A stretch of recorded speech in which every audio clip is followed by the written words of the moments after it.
In this video, I'll show you how I use an old piece of carpet to template.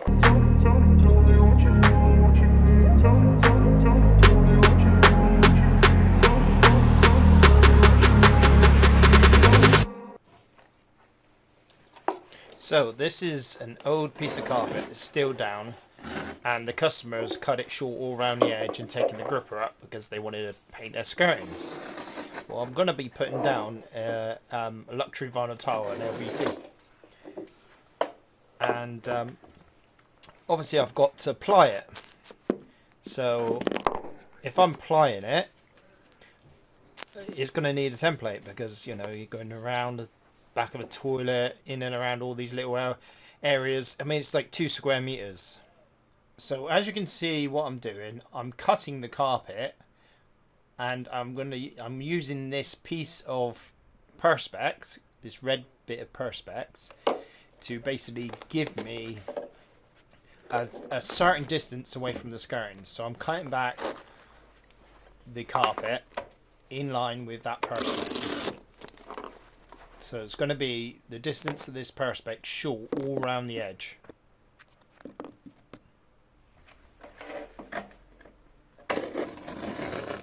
The toilet and around the toilet is already still got the carpet around it, so I don't need to worry about like templating around the toilet because it's already been cut like net around the back of the toilet.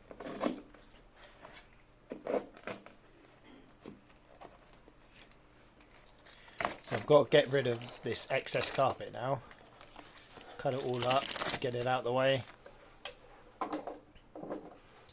There's one bit that it's very tight and I can't really get this perspex in, so I'm doing a couple cuts just to give me the distance.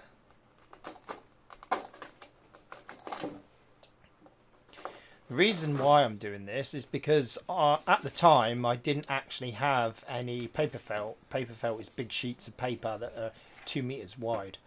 I turned up and was asked to do this job, and I got straight onto it, but I didn't have any paper. So if you're struggling, this is a good way of doing it. So here we are outside. I've laid out the ply, and now I'm marking the other side of this perspex up to the carpet. As you can see, then everything, the toilet, as you can see there, is net, like I said, but everything around the edge is the thickness of this perspex short.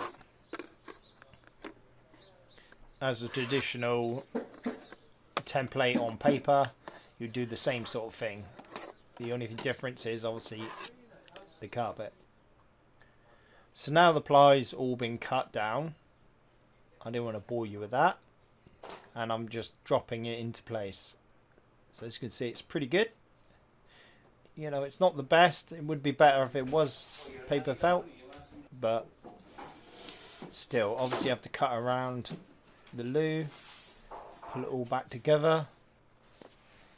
And this is the way I do my pipes. I don't do little triangles behind my pipes. I do little angles. So if there's a gap behind the pipe in the chipboard, that will cover it up. This is now ready for stapling down. Every 4 inches square.